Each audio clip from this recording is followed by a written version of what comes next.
Welcome to hour number 2 of our second to last Saturday on this 2024 college football regular season. He is the mastermind of the pigskin. That is Joe Lisi. He is OK Dubs. That is Kevin Walsh. And I am Ben Stevens. It is our second hour live right here on College Football Today on SportsGrid. You know how we kick off each and every hour number 2. It's Ben's top 10. The teams that I have ranked top 10 around the country with the wait list. The teams just on the outside looking to get in. No particular order out of this grouping of 5 teams, but where I see it right now. Ole Miss, unlike how the CFB committee has them, outside of the top 10, but ever so slightly. The Cougars, their first loss of the season a week ago, they drop outside of the top 10 as well. Tennessee falls out after the loss to Georgia in a game the Vols really needed to have. SMU is here, the undefeated team in the ACC, and with one victory in their final 2, they will play in that conference championship game. Colorado remains on the wait list in that front-running position as the favorites, Kev, within the Big 12. Yeah, so one team that I would have wanted on the wait list, and again, it'll be inconsequential in a little bit, but I do think Army. One point I think I made to you during a commercial break, but so Indiana unbeaten on the 106th schedule is going to be, I imagine, somewhere within your top 5, and I know it's in the committee's top 5. Army, 30 spots worse. It's definitely easier, but also unbeaten, also destroying everyone. Can't crack a wait list. Can't crack a top 15. I think Indiana, it's very, but Indiana is getting the power conference bias that everyone is so scared they're going to lose when they lose to Ohio State. Oh, the SEC. Man, Indiana's getting a lot of favors done for them. He stole my thunder with Army because obviously I'm assuming Boise State's in the top 10. So if they do get the victory tonight, what happens? I want to bring up Tennessee because Tennessee plays Vanderbilt, right, in terms of last regular season game. And then knowing where they are right now, they really, in order to just get in, they need others to drop games. They can't. They don't control their own destiny. No. So how confident are you in them right there? I mean, we know they have a great defense. We know they beat Alabama. But knowing the game that they lost last week, they're just stuck right there waiting for things to happen. It is a quality win against the Crimson Tide. Right. There is no doubt. But Tennessee having those multiple losses now in conference play does not control its own destiny to the SEC championship. Very likely will not play in that conference title game. And Lisi got reflected in this number 11 ranking in the CFP top 25. Tennessee fell back by 4 spots. Just because they're in the top 12, they would actually be on the outside looking in at the college football playoff projected bracket. The last thing I would say is, for me personally, I did come around a little bit on Ole Miss. I actually think they are worthy of getting inside that top 10.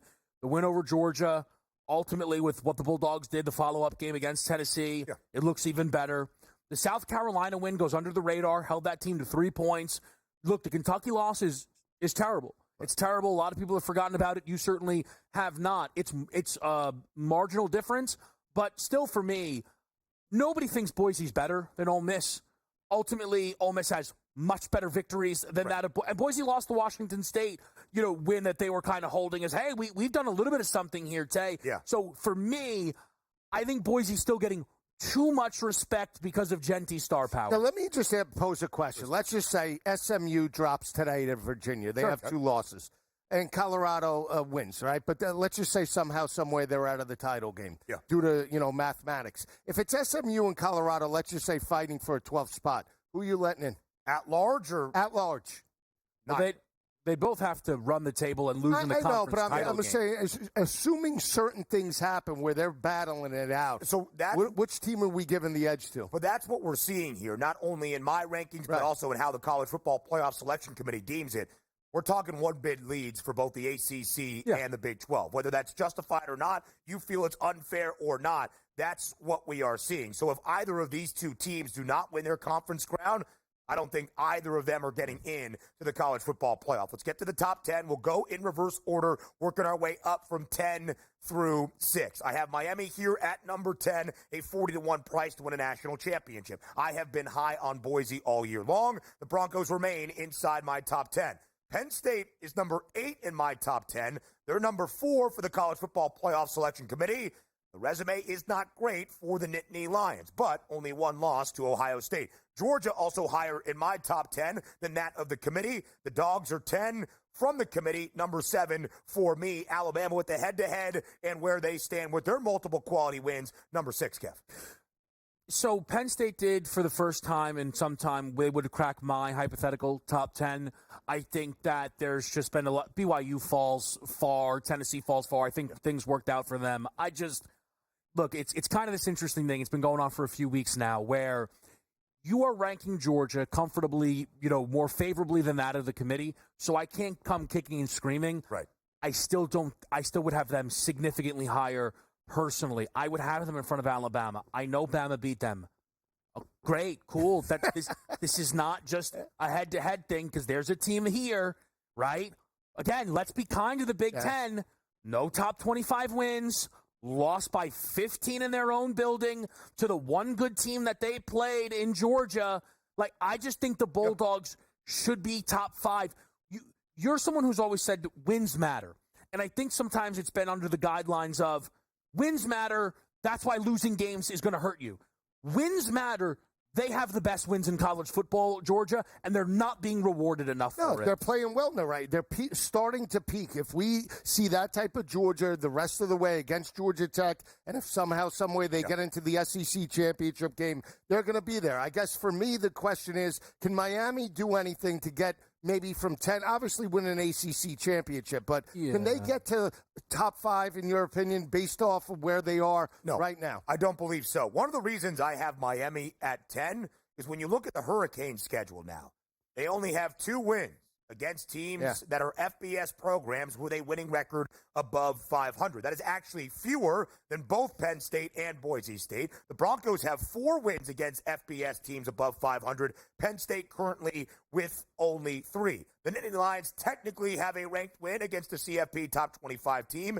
Illinois is boosting a couple of resumes, but so too is Missouri out of the SEC. It's why Alabama has 3 top 25 wins against teams ranked inside that CFP poll. Let's now move on. Work through my top 5, much like the selection committee, really has not changed week over week. Indiana still at 5, Notre Dame at 4, Texas at 3, Ohio State, and then Oregon still the top team in the country. I do want to focus, though, Lisi Guy, on Texas, because a lot of the conversation over the last week and a half has been focused on Indiana in the strength of resume. Well, how about Penn State in that same conference? What about Miami? How are we comparing a Boise State team that has now vaulted in front of BYU despite just 1 loss for the Cougars as well? Texas is not exactly in the most prime position to withstand some of those arguments if they were to falter in 2 weeks in the Lone Star Showdown at College Station. Yeah, couldn't agree more. They played down to Vanderbilt, won that ball game by 3. The big game, they lost to Georgia in their house by double digits, and they're laying 19.5, down from 20.5 against Kentucky. 7.5-point favorites next week after Thanksgiving against A&M. They're going to have to win both of those games, in my opinion, with style points to solidify that. Right? You don't want any doubt if they're not going to make the SEC championship game, dominate, but they still have the brand recognition. And again, that win early on against Michigan will hold some weight, where Michigan did have the 23-game home winning streak, in my opinion, with the committee. It helps in the argument against Indiana. Right. I will just make this point because, look, for me, that would be my 1-2. I think Texas and Indiana against Georgia, it's close. Yeah. 2 losses, but they're at Bama and at Ole Miss, or 1 loss at home against Northern Illinois. Because you're not going to tell me Notre Dame has better wins than Georgia. They have great wins, not better wins than Georgia. It is very true. And that will be the task for the committee, that they have failed from the thought exercise component in the first 3 rankings. What is your key evaluation? Is it just quantity, or does quality matter as well? More on college football today next.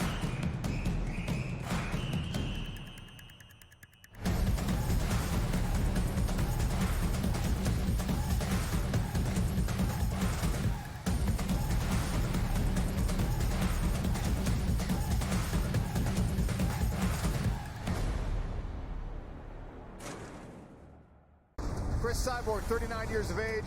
Larissa Pacheco, only 30. Cyborg 2 inches taller. Equal measurement on the arm reach for these women. Slightly longer legs for Chris Cyborg. Touch of the gloves, and we are underway in our co-main events. Cauliflower. No, it might be. Oh, Beautiful. what a level. Oh, Big kick. How did she take Pacheco just ate it. Wow. Measured and controlled in her breathing. Oh, nasty left hand snuck over the top for Cyborg. Pacheco. She will literally and figuratively smell blood in the water. Oh, there's a guillotine. Another beautiful takedown, but she put herself right in harm's way. That is tight. Good short elbow there. Very nice. An overhand right there from Cyborg. That was a solid right hand. Eating some punches. Watch the back of the head, Chris. Watch the back of the head. First deep breath I've seen Larissa take in this fight. Just about 10 seconds ago. Oh, nice takedown. Rolls through onto an ankle, maybe. 15 seconds, and we're going to see some wildness. Yeah, of course Yes, we are. Both women landed there.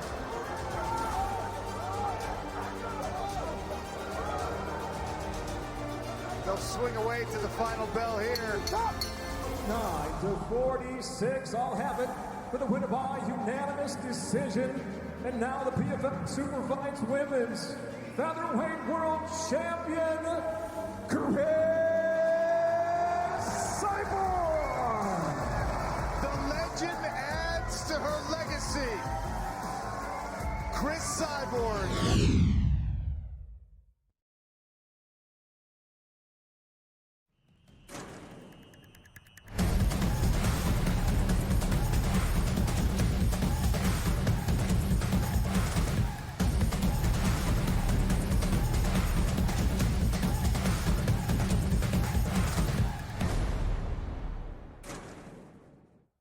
The second to last Saturday of this college football regular season, and a couple of spots within the SEC that are vitally important before the final weekend of this campaign. We start tonight in Norman, Oklahoma, a game entering the year that we looked at for Alabama on the road the week prior to the Iron Bowl and said, this is a new spot against the new SEC member in OU. Might it be tricky?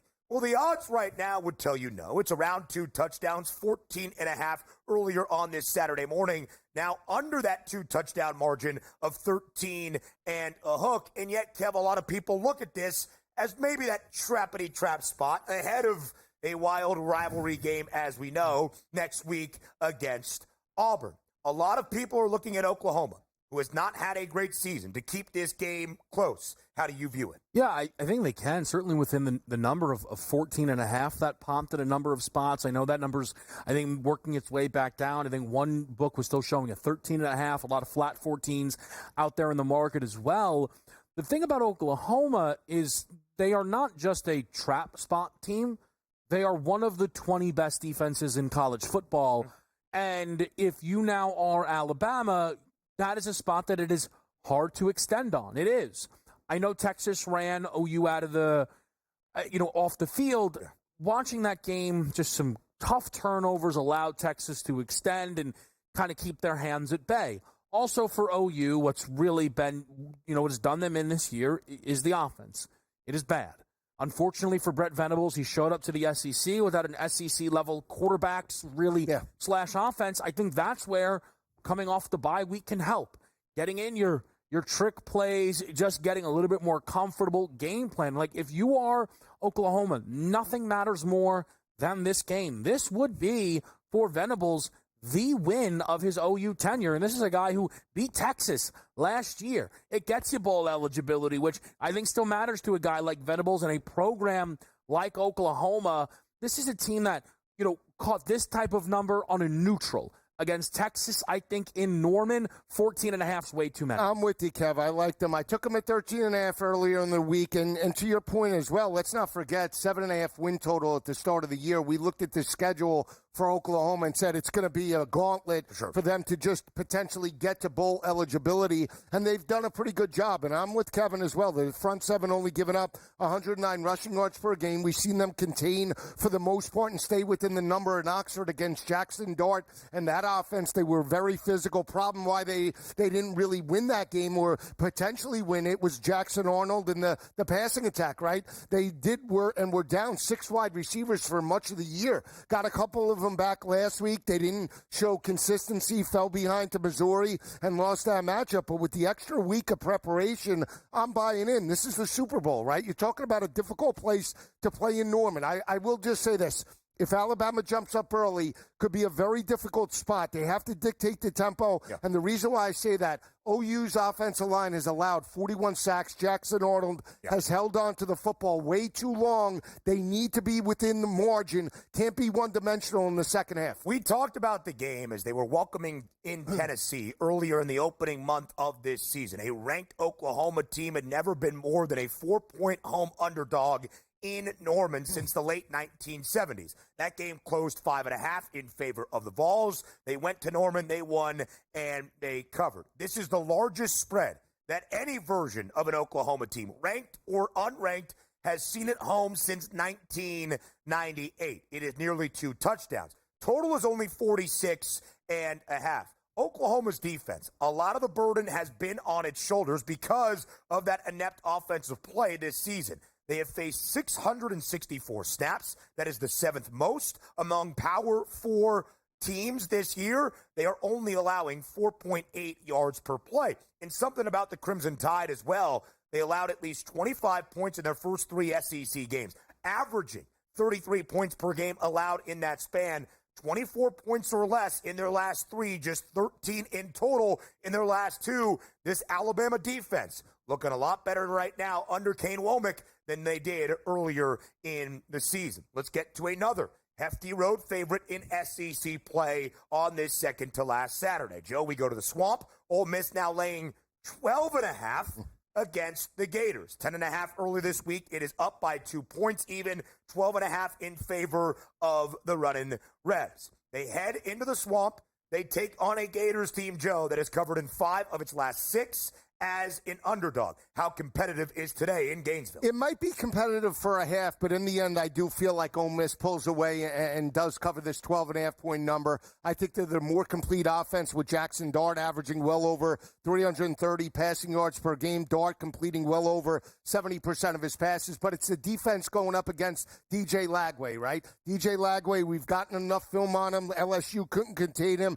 and that offense last week, he didn't run it, but he threw it. They forced turnovers. This is a different animal with Ole Miss. One of the best rush defenses in all of college football, holding opposing offenses to 72 rushing yards per game, 2.6 yards per carry. How about this? 46 total sacks. They get after the quarterback as well as anybody. They can run sideline to sideline. That's the matchup going up against Lagway. Really like Ole Miss, but I'll tell you this. Love the over. One of my better plays today. I think we sail through the 55.5, Kev. I'm cautious on the total personally. This number is a carbon copy of when Florida just played LSU. I think LSU is more of a over team. Like if I was kind of treating the numbers, I know Ole Miss, with getting Trey Harris back, can certainly shoot up some huge numbers, but their defense has been awesome. For me, I've come around on Ole Miss. The difference between Ole Miss and Penn State is almost fine. Ole Miss did it. They beat Georgia. For sure. That's what happens when you do so. I think they are a national title contender. I really believe that. I think that means, though, handle your business, beat up on a team like Florida today. I will just say on the Gators, and maybe our good buddy DRS is too much in the back of my head, but now I'm sitting around here and it's like, hold on a minute. This guy Billy Napier is going to have a 6-win season at Florida, and we're like, I mean, is this guy the greatest coach in the history of the world? Because here's my thing, Ben. Yeah. Because it was, the schedule. Well, UCF with a disaster season, FSU, I mean, my good, I still can't even believe what's going on. Like, the LSU win is the win. Like, but that's what it is. Like, he beat LSU. Well, I think some of it is, again, the expected outcomes of these games that has seen Florida as an underdog in 6 of 7 against power conference competition and covering in 5 of those 6. The state of the SEC continues next.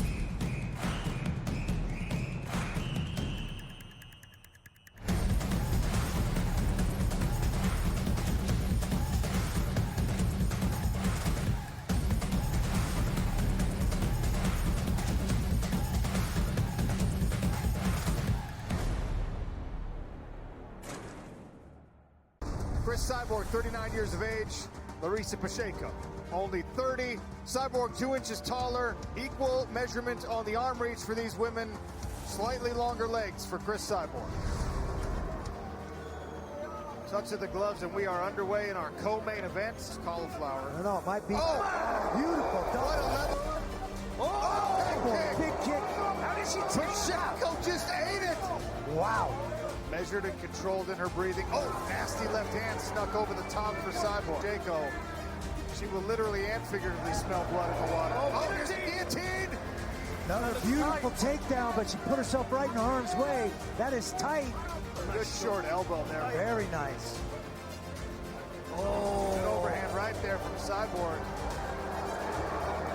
That was a solid right hand. Needing some punches. Watch the back of the head, Chris. Watch the back of the head. First deep breath I've seen Larissa take in this fight. Just about 10 seconds ago. Oh, nice takedown. Rolls through onto an ankle, maybe. 15 seconds, and we're going to see some wildness. Yeah, of course Yes, we are. Both women landed there.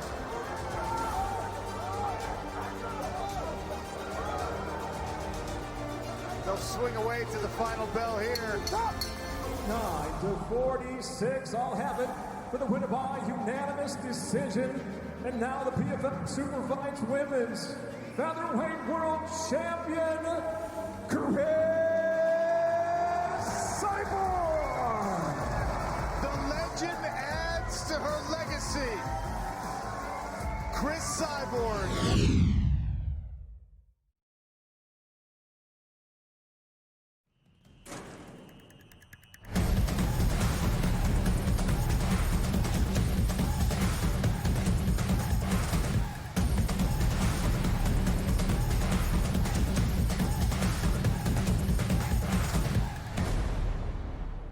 The second to last Saturday of this college football regular season, and here as we enter Week 13 with a focus on this SEC Saturday slate, is the state of the Southeastern Conference. There are so many potential scenarios to determine who will square off on the first Saturday in December in the SEC championship game in Atlanta. Here is as simple as I can make it using the odds at this moment.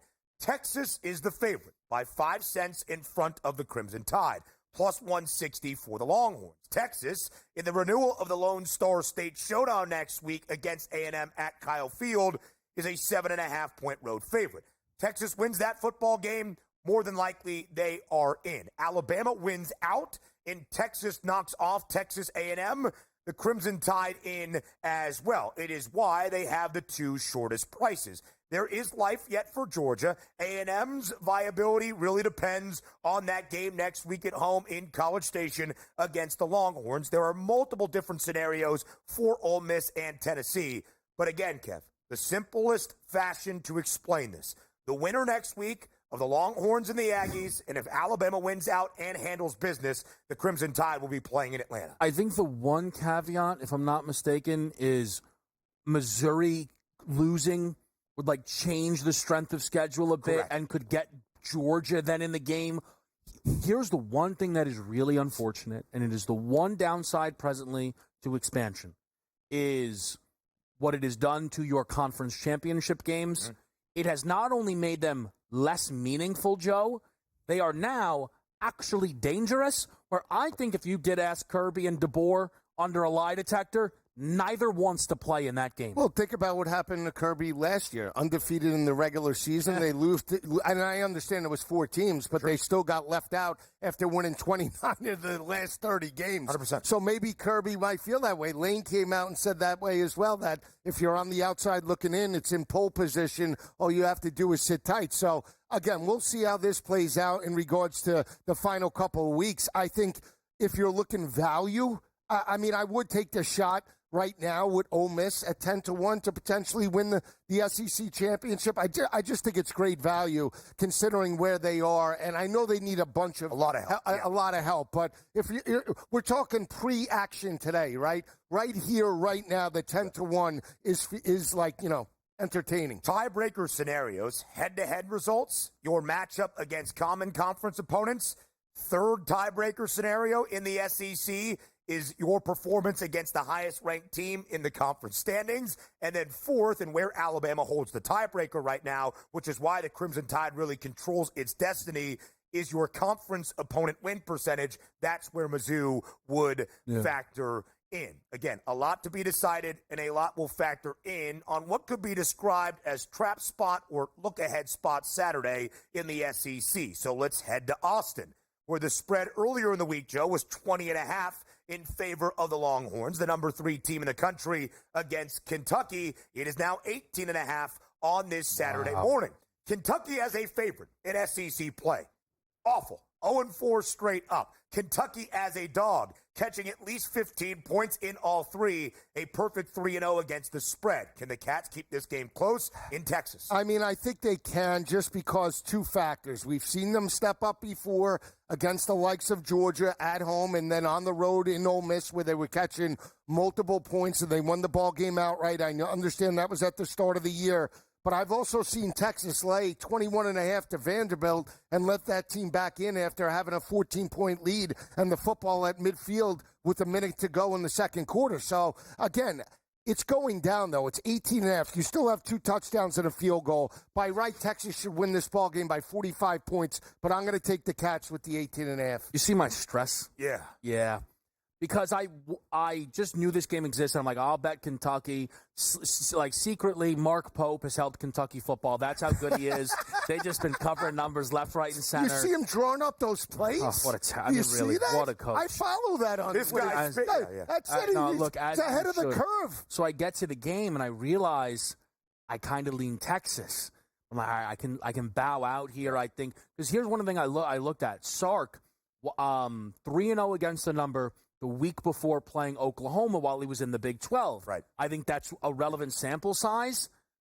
Man, at 18.5, this is essentially the number Tennessee laid. Texas better than Tennessee. Now I'm spread mathing.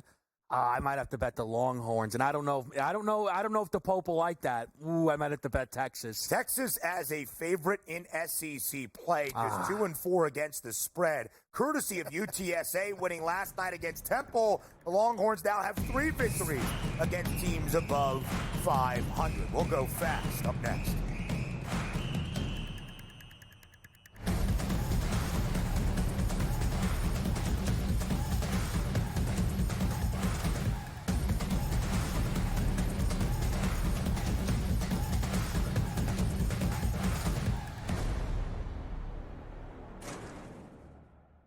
Chris Cyborg, 39 years of age.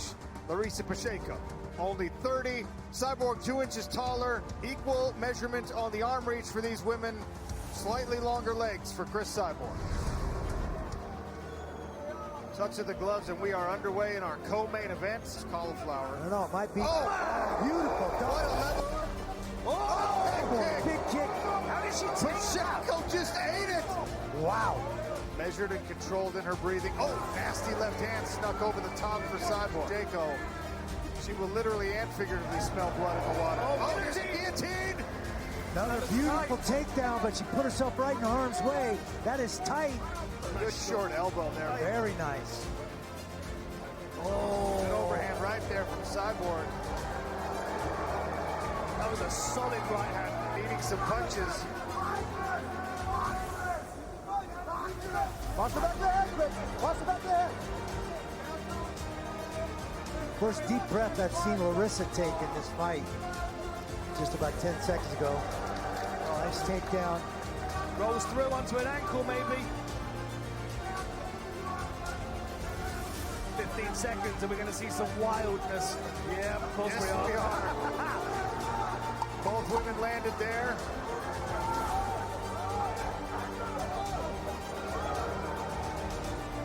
They'll swing away to the final bell here. 9-46, I'll have it for the winner by unanimous decision.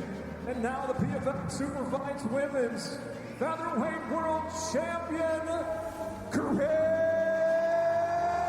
Cyborg. The legend adds to her legacy. Chris Cyborg.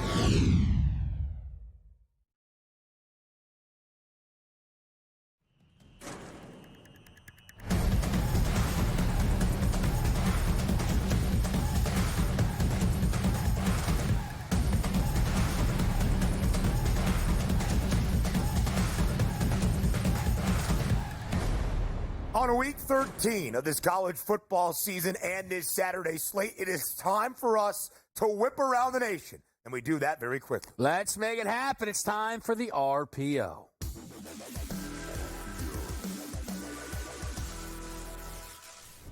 One day we may do a short to intermediate section where we can only give like 3 words or less. Yeah. That's not today. Auburn A&M, the 15th ranked Aggies, are just a 2-point favorite against an Auburn team that has spent all season looking like the right side and never coming in. What do you expect here today, Joe? Well, this one, I did like Auburn at the start of the week. I'm not going to bet this game, but I would lean to Auburn because they need 2 wins to become bowl eligible. Last time A&M played here was a couple of years ago. They lost it 13-10. Yeah. I know A&M is on paper the better team. Marcel Reed, though, is still a freshman going into this environment. Auburn got the victory over UL Monroe. Peyton Thorne with, 5 touchdowns? Hello, where was he all year? Amazing, unbelievable. Give me Auburn, but I don't like the game. I do think we can get through the 41.5. I would look at that as well. Texas A&M has played in a lot of games where the spread has been 3 points or less in their favor. In fact, the Aggies have been favored in all 10 games this year, just 3-7 against the spread.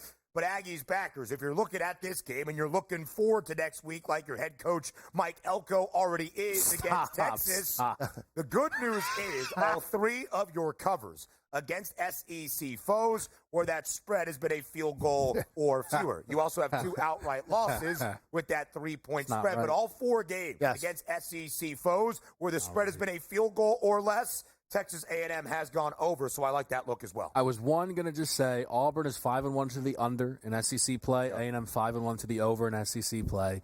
2, poor Elko, a simple slip that people he didn't even recognize it either. That people should run with, that people ran with. I almost want to bet the slip and just have him destroy Auburn today. It's a tricky game. What's not, at least for me, is the Pac-12 championship today. Oregon State and Washington State. I love Oregon State, Lisa. I can't. Come on. They've lost Super Bowl. Don't tell them all the reasons, Lisi. They lost you and Joe Poe are over there. I'm not touching this Mateer, this Gardner Mateer. It's giving hard on him all season. He's got a little moxie in his life. This I love is it. A Beavers team that was catching under a touchdown when they brought UNLV into this building. Double digits. Come on. This is an Oregon State team that'll be licking their chops in their building. Come on. I'll break it down. I don't like the game in any capacity, but Oregon State's lost 5 straight by 17.8 points per game.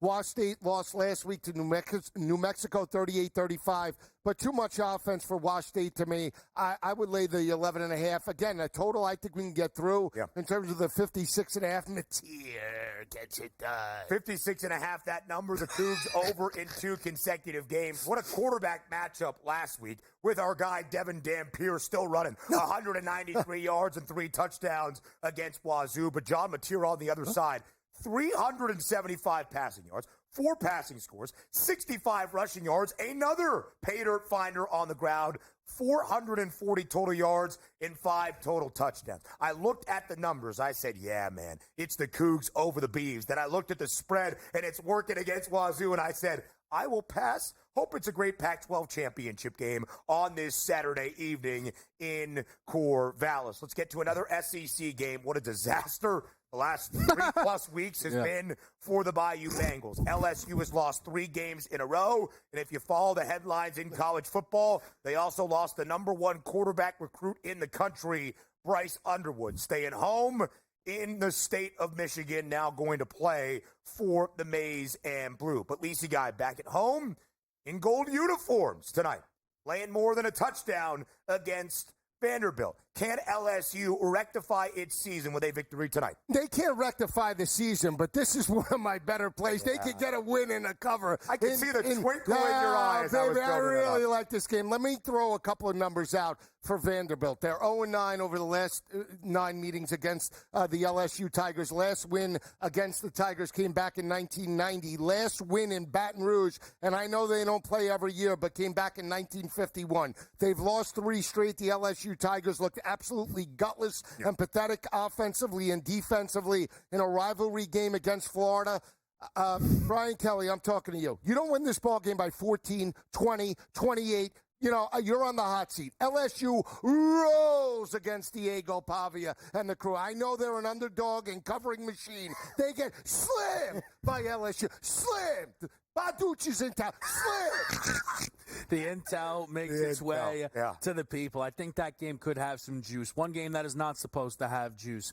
Michigan and Northwestern. And would you believe it?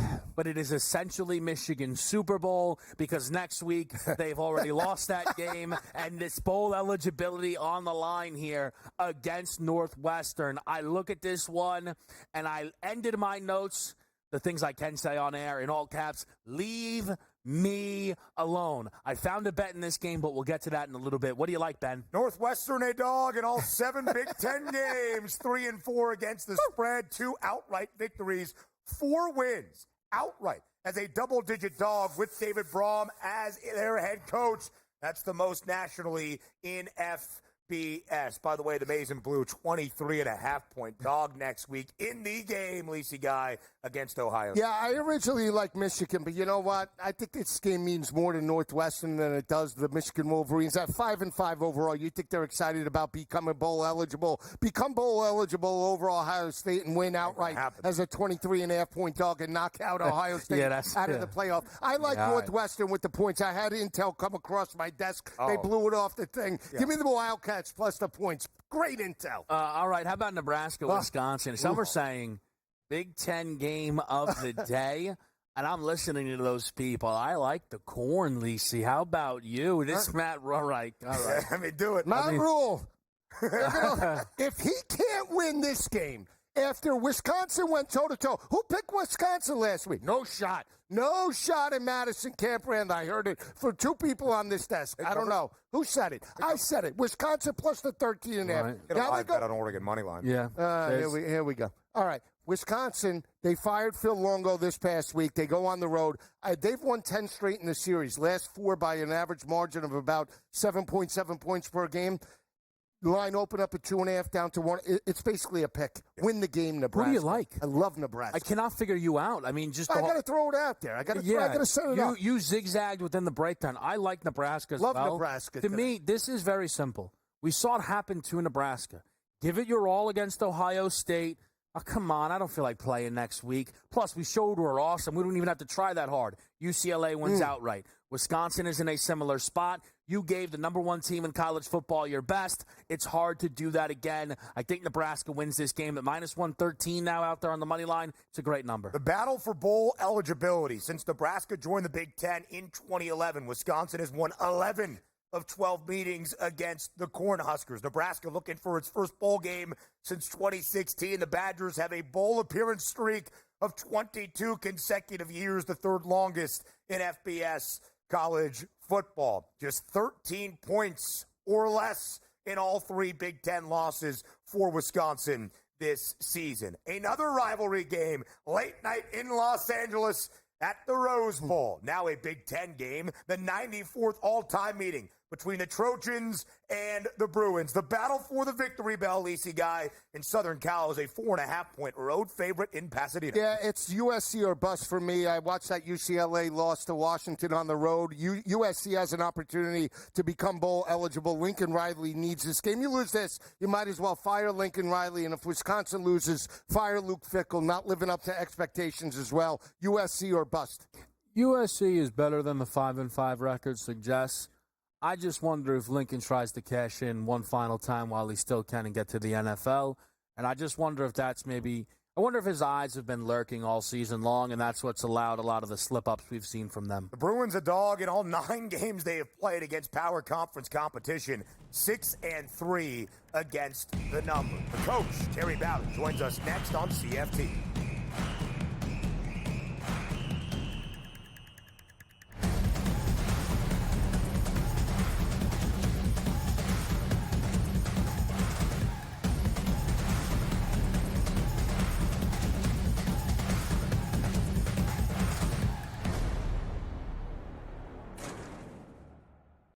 Cyborg, 39 years of age. Larissa Pacheco, only 30. Cyborg 2 inches taller. Equal measurement on the arm reach for these women.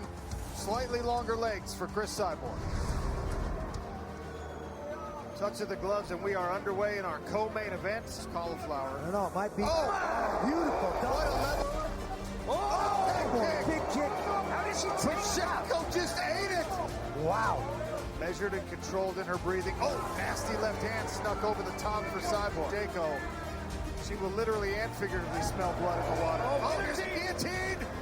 Another beautiful takedown, but she put herself right in harm's way. That is tight. Good short elbow there. Very nice. Oh, an overhand right there from Cyborg. That was a solid right hand, needing some punches. Watch the back of the head, Chris. Watch the back of the head. First deep breath I've seen Larissa take in this fight. Just about 10 seconds ago. Oh, nice takedown. Rolls through onto an ankle, maybe.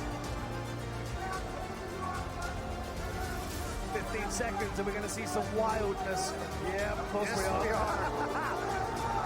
Both women landed there.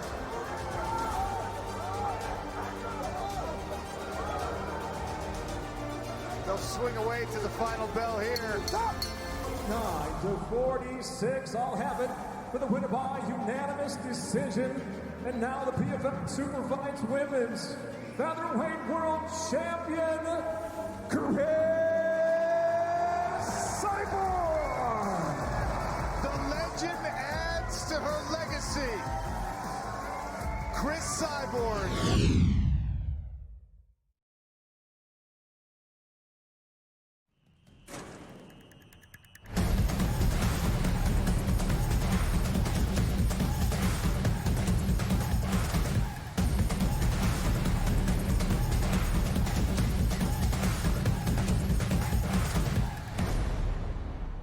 It's the Week 13 Saturday slate live right here on College Football Today on SportsGrid. He is Joe Lisi. I am Ben Stevens. But now it's time for the perspective of the coach. Terry Bowden joins us live right here on this CFT on the second to last Saturday of the college football regular season. Coach Bowden, we appreciate the time as always. And as we dive into the marquee matchup, our College Football Today game of the week, which is number 5 Indiana and number 2 Ohio State. Coach Bowden, you were sharing with us just in the commercial break, you know the guy leading the Hoosiers to this generational and historic season personally and very well. That's Curt Cignetti.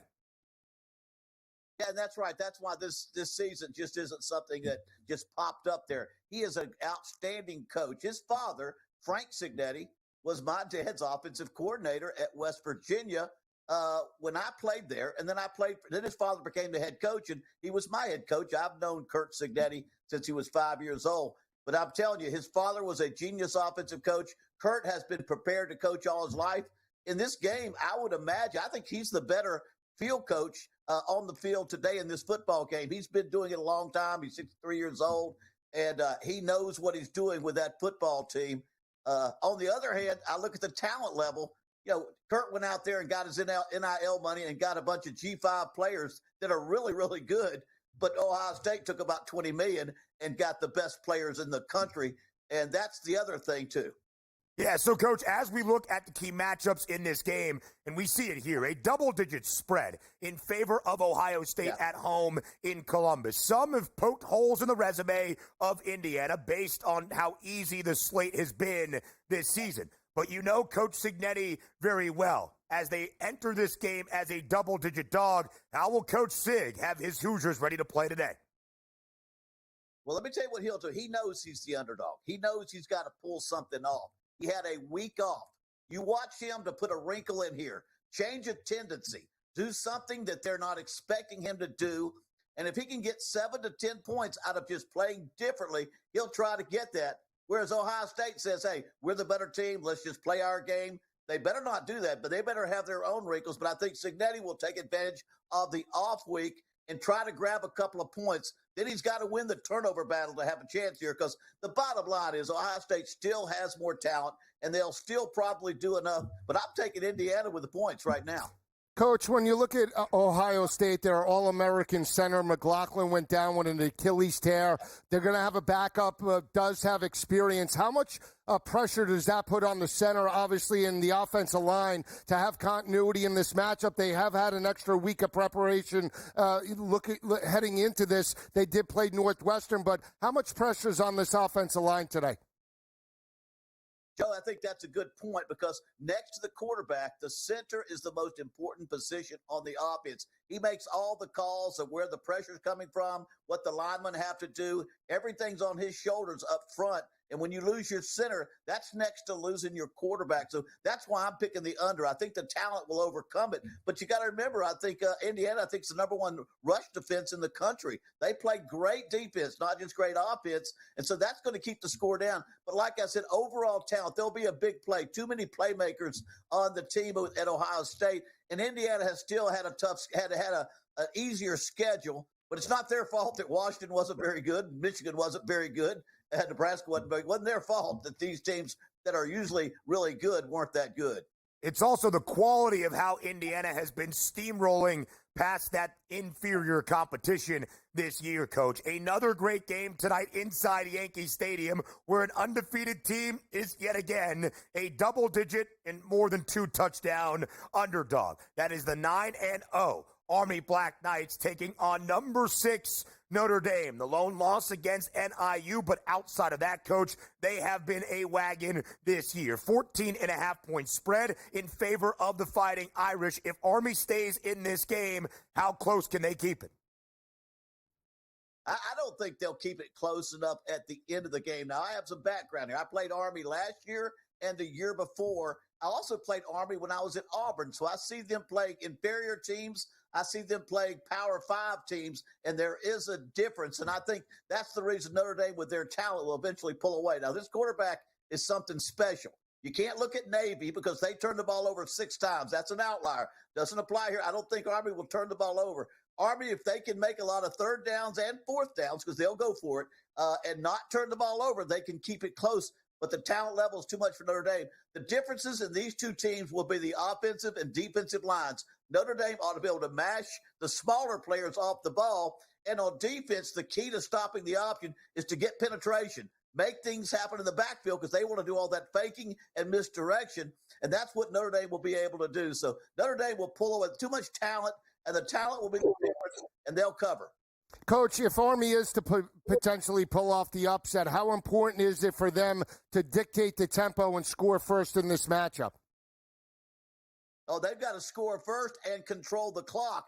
That's exactly right. If they can score early and move the ball and keep the ball on offense for long periods of time, the longer this game stays close, the more nervous it gets. I know I was beating Army way back when I was at Auburn by about 30 points, and then they kicked the field goal almost to win the game at the end. So Army needs to get ahead, needs to control the ball, and keep Notre Dame's offense off the field. So they must control tempo. They don't run the hurry-up offense, but they run a misdirection, one step ahead of the defense type of offense. And so if they can do that and hit a couple of big pass plays, they throw it better than they used to. If they can hit a couple of big plays, don't turn it over, they're going to keep that ball, their offense on the field. Coach, final minute of this segment, a place you know well as well, that being the Swamp. Ole Miss, a hefty favorite today, taking on Florida. This game kicks in just over an hour. What's your key matchup for this game? Well, it says DJ Lagway. He's changed the season, maybe changed the future of their program, maybe saved the head coach's job, and I think he gets them to a bowl next week, not this week. Ole Miss will win this game because they have got so much talent. They may be the most talented team in the country, but they will put constant pressure on DJ Lagway. And although I think Florida will stay in the game, Ole Miss will hit big plays, and Lane Kiffin will pour on the points because he will have some beauty points. The Rebels, one of the most balanced teams in the country, not just lighting up the scoreboard, but holding down the opponent on the other side. Coach Terry Bowden, as always, we appreciate the time. Enjoy Week 13 and this Saturday. More college football today comes your way next.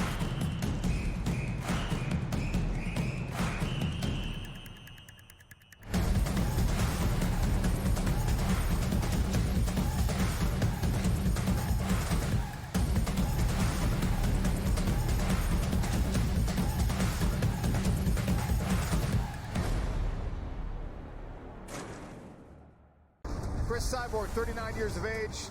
Larissa Pacheco, only 30. Cyborg 2 inches taller. Equal measurement on the arm reach for these women. Slightly longer legs for Chris Cyborg.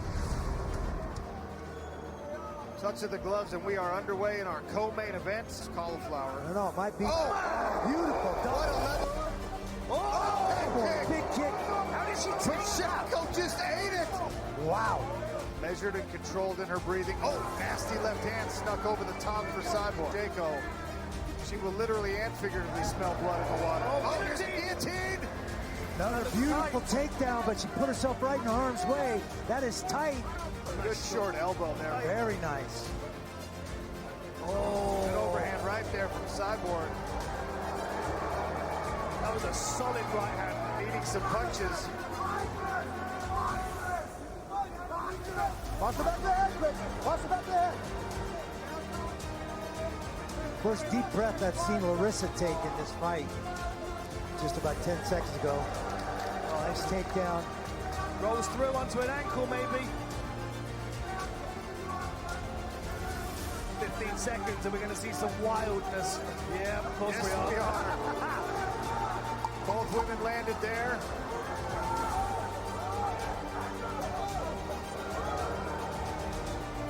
They'll swing away to the final bell here. 9-46, I'll have it for the winner by unanimous decision. And now the PFL Superfights Women's Featherweight World Champion, Chris Cyborg. The legend adds to her legacy. Chris Cyborg.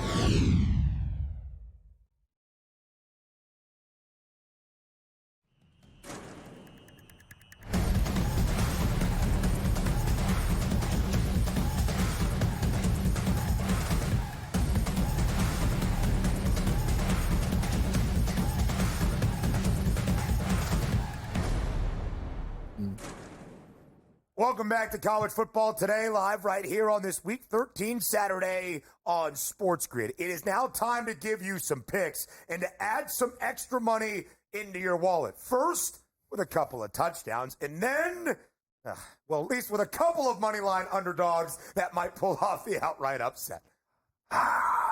Well played, Stevens. It's time for Pay Dirt Picks.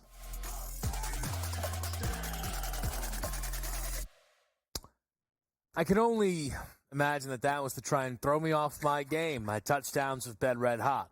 They've stolen the show, quite frankly. If you win, that's fine. You come in second place to me. It's what we've seen so far. Everybody wants this to be a competition. I sit back, I show up, and we hit the end zone. Donovan Edwards will do the same today. Final game in the big house.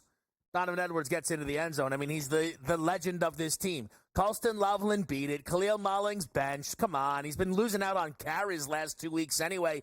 Donnie Edwards. He's in the end zone at minus 105. Hey, he's dead to me. He cost me more money.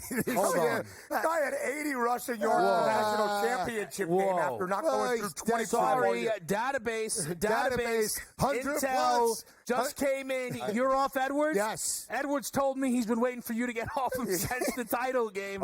And now it's wow. It could be your best bet. All right. I told you I like the over in Ole Miss, right? Well, Ulysses Bentley only rushed for 28 yards, but he hit pay dirt last week. He's going to hit pay dirt again. They're going to run it all over Florida. Bentley plus 125 today. I like a little first half sizzle. First half anytime touchdown scorer, Xavier Restrepo, the outstanding wide receiver for Miami. Minus 195 anytime in the game, plus 105 in the opening half. Miami trying to bounce back from its only loss of the season. No longer the Cardiac Canes.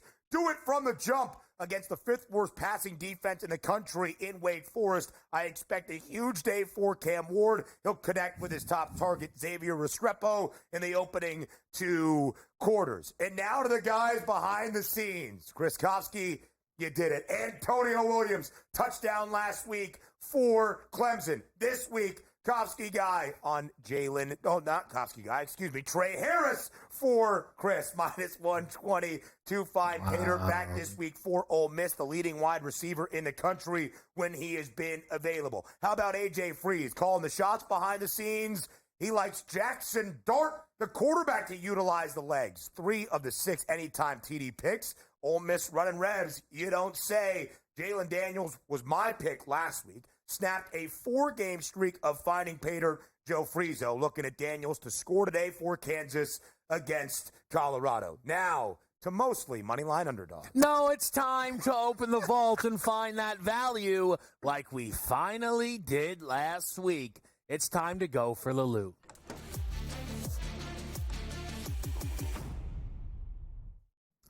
All right, excuse me for being a little greedy with the time, but last week I was going to do San Jose State, and I said, I can't do that, then they're not going to win. Then they were up 14-0, and I went, I knew it, I'm so smart. And then they somehow didn't cover 14.5. That is karma. So I could give you a money line dog to try and get back on the good graces, but then the plus 880 came in, a rushing touchdown in each quarter of Georgia, Tennessee. I went a little light today, excuse me. It's only 8-1, but it is Ashton Genty to run for 300 yards and a plus 800. He's going up against a team that's bottom 5 in yards per carry. Give it to him 30 times like right side's calling the plays. Well, I'll tell you what, I'll root it in. They're playing Wyoming. It's a later game, so I might be on Ashton Genty a little bit later. I've made no bones about it. One of my better bets, I have 2 best bets today. LSU minus the 7.5, over, actually 3, over Florida and Ole Miss, 55.5, and then Army. But I took it. Plus the 500. I also took it earlier in the week. Plus 520. I took $25 to pay out $7,500 on Daly to win the Heisman. I'm all in on Army. It's a soldier play for me. They get it done. At least 31 carries for Ashton Genty in the last 5. I have a Heisman ticket. Give me 3 bills and an 8-1 number today against a bad Wyoming rushing defense. Utah to win a game and snap a 6-game skid against a ranked Iowa State team?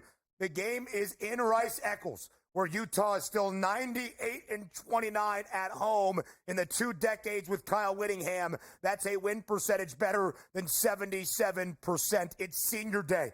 Mekhi Bernard is going to run like crazy against this Iowa State defense. Utah snaps the skid and gets a much-needed win. Plus 225. That spread now just 6.5. 3's up. Hour number 3, our third and final. Up next on College Football Today.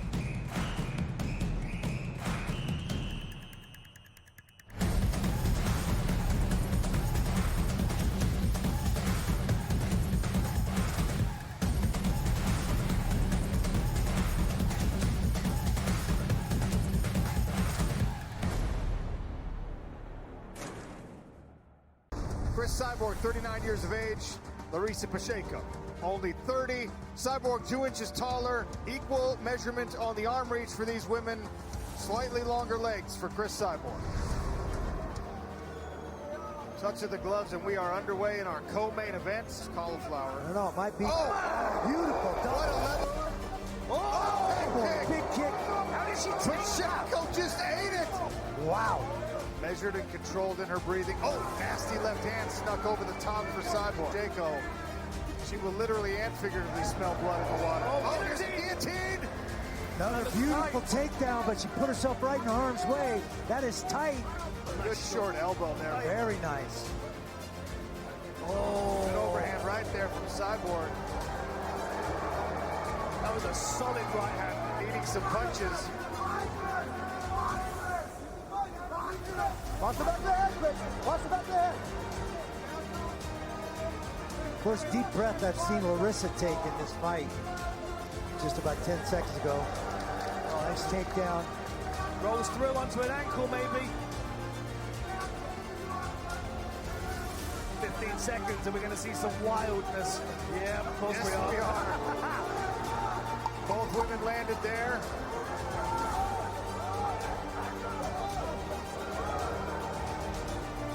They'll swing away to the final bell here. 9-46, I'll have it for the winner by unanimous decision. And now the PFF Superfights Women's Featherweight World Champion, Chris Cyborg. The legend adds to her legacy. Chris Cyborg.